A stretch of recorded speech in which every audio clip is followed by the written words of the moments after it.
सपने वो नहीं जो आप नींद में देखते हैं, सपने वो हैं जो आपको नींद ही ना आने दे।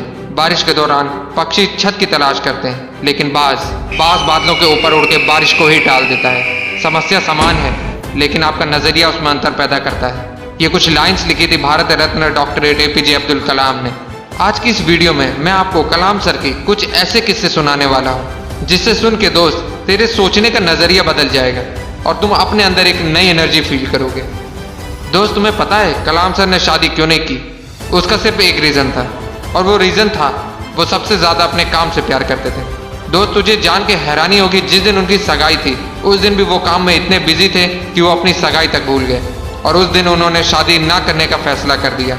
उन्होंने एक इंटरव्यू में कहा, इंसान शादी और बच्चे अपनी सेल्फलेसनेस के लिए करता है, और मैं सेल्फिश नहीं होना चाहता। मैं अपनी पूरी जिंदगी अपने देश को समर्पित करना चाहता हूँ। दोस्तों, बात है 10 अगस्त 1979 की। 19 साल की मेहनत, 23 मीटर लंबा SLV-3 रॉकेट 17 टन की वजन लेके 7:58 पे आसमान में उड़ गया।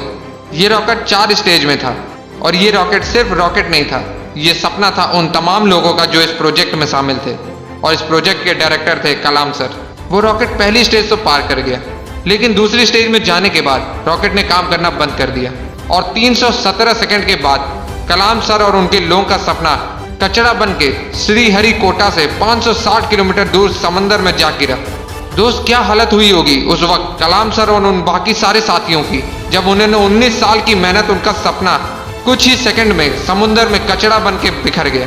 कलाम सर कहते थे कि उस वक्त अंदर से मैं इतना टूट गया था कि मैं बिस्तर में जाके घुस गया, मेरी आंखों से आंसू बहने लगे। लेकिन दोस्तों, कलाम सर हार मानने वालों में से नहीं थे।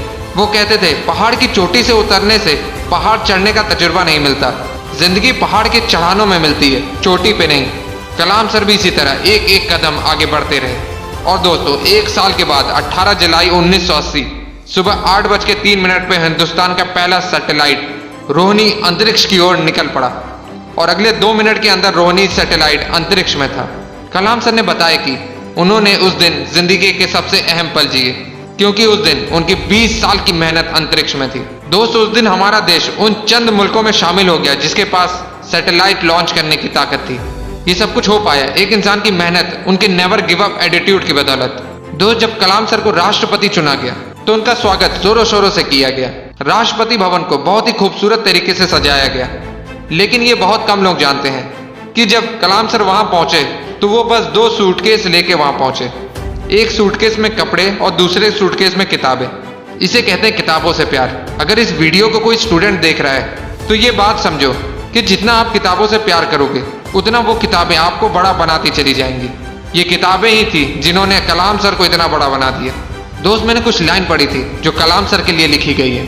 था बंदा इस्लाम का पर वो कभी नहीं ऐठा करता था, जब भी चाहा संतों के चरणों में बैठा करता था। दोस्तों, कलाम सर ने कुछ बातें ऐसी कही थी जिसे अपने जीवन में हमेशा हमेशा के लिए उतार लेनी चाहिए। उन्होंने कहा था, कोई भी शख्स कितना भी छोटा हो उसे हौसला नहीं छोड़ना चाहिए। मुश्किलें जिंदगी का हिस्सा है और तकलीफ कामयाबी की सच्चाई। खुदा ने यह वादा तो नहीं किया आसमान हमेशा नीला रहेगा, जिंदगी भर फूलों से भरी राह मिलेगी। खुदा ने वादा तो नहीं किया सूरज होगा तो बादल नहीं होंगे, खुशी होगी तो गम नहीं होगा, सुकून होगा तो दर्द नहीं होगा। ये जिंदगी की सच्चाई है। अगर हम एक सांस लेंगे तो एक सांस छोड़नी पड़ेगी। अगर कुछ हासिल करना है तो कुछ खोना भी पड़ेगा दोस्त। इसलिए अगर सूरज की तरह चमकना चाहते हो तो सूरज की तरह जलना सीखो। दोस्त, कलाम सर ने तो कर दिखाया, इसलिए आज भी हम कलाम सर के बारे में बात कर रहे हैं। अगर तेरे अंदर भी वो आके कुछ कर दिखाने की, तो कसम खा तू अपने सपने को पाने के लिए हर हद पार करने के लिए तैयार है। और अपने सपनों को मोटिवेशनल फ्लाइट देने के लिए चैनल को सब्सक्राइब कर लेना। जय हिंद, जय भारत।